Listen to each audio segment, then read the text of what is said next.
सियावर रामचंद्र की जय। मेरे प्यारे देशवासियों, राम राम। जीवन के कुछ क्षण ईश्वरीय आशीर्वाद की वजह से ही यथार्थ में बदलते हैं। आज हम सभी भारतीयों के लिए, दुनिया भर में फैले राम भक्तों के लिए ऐसा ही पवित्र अवसर है। हर तरफ प्रभु श्री राम की भक्ति का अद्भुत वातावरण, चारों दिशाओं में राम नाम की धुन, राम भजनों की अद्भुत सौंदर्य माधुरी।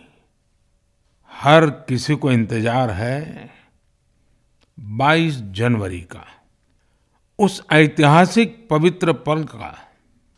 और अब अयोध्या में रामलला की प्राण प्रतिष्ठा में केवल 11 दिन ही बचे हैं। मेरा सौभाग्य है कि मुझे भी इस पुण्य अवसर का साक्षी बनने का अवसर मिल रहा है। ये मेरे लिए कल्पनातीत अनुभूतियों का समय है। मैं भावुक हूँ, भाव विह्वल हूँ। मैं पहली बार जीवन में इस तरह के मनोभाव से गुजर रहा हूँ। मैं एक अलग ही भाव भक्ति की अनुभूति कर रहा हूँ। मेरे अंतर मन की ये भाव यात्रा मेरे लिए अभिव्यक्ति का नहीं, अनुभूति का अवसर है।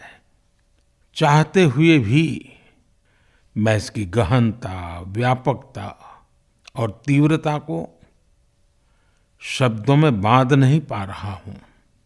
आप भी भली भांति मेरी स्थिति समझ सकते हैं। जिस स्वप्न को अनेकों पीढ़ियों ने वर्षों तक एक संकल्प की तरह अपने हृदय में जिया, मुझे उसकी सिद्धि के समय उपस्थित होने का सौभाग्य मिला है। प्रभु ने मुझे सभी भारतवासियों का प्रतिनिधित्व करने का निमित्त बनाया है। निमित्त मात्रम भव सव्यसाचिन। ये एक बहुत बड़ी जिम्मेदारी है।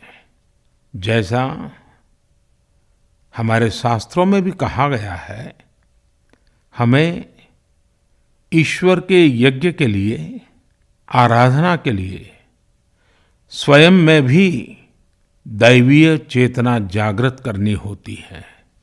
इसके लिए शास्त्रों में व्रत और कठोर नियम बताए गए हैं, जिन्हें प्राण प्रतिष्ठा से पहले पालन करना होता है। इसलिए आध्यात्मिक यात्रा की कुछ तपस्वी आत्माओं और महापुरुषों से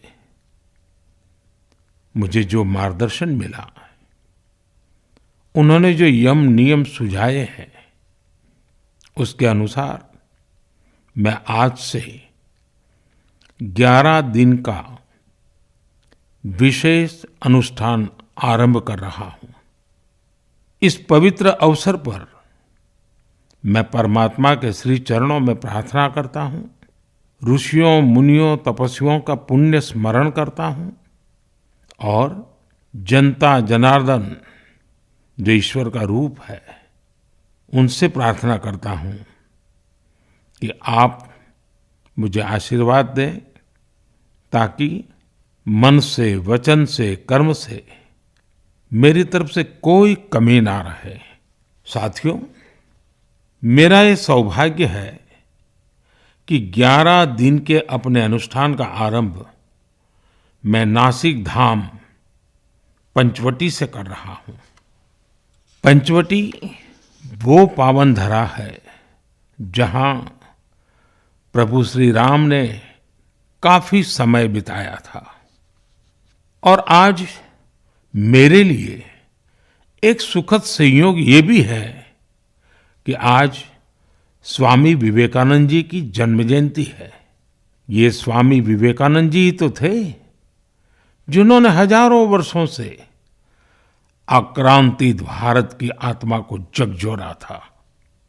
आज वही आत्मविश्वास भव्य राम मंदिर के रूप में हमारी पहचान बनकर सबके सामने है। और सोने पर सुहागा देखिए, आज माता जीजाबाई जी की जन्म जयंती है।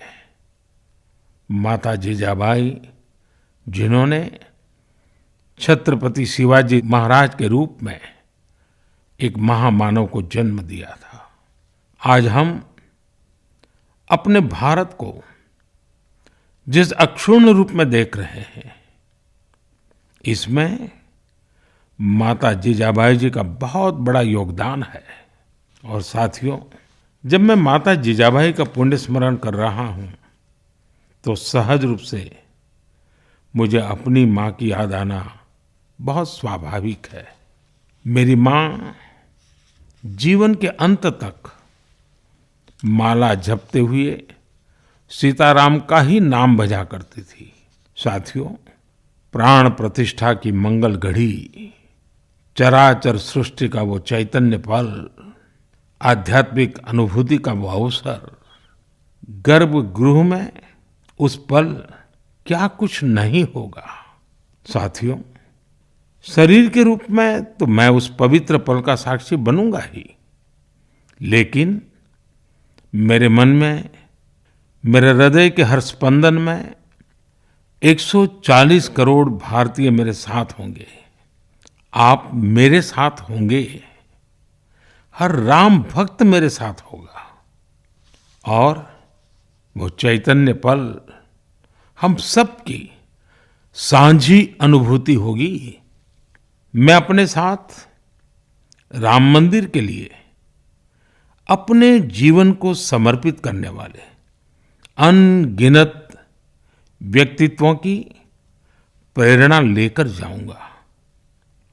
त्याग तपस्या की वो मूर्तियां, 500 साल का धैर्य, दीर्घ धैर्य का वो काल, अनगिनत त्याग और तपस्या की घटनाएं, दानियों की, बलिदानियों की गाथाएं, कितने ही लोग हैं जिनके नाम तक कोई नहीं जानता, लेकिन जिनके जीवन का एकमात्र ध्येय रहा है भव्य राम मंदिर का निर्माण।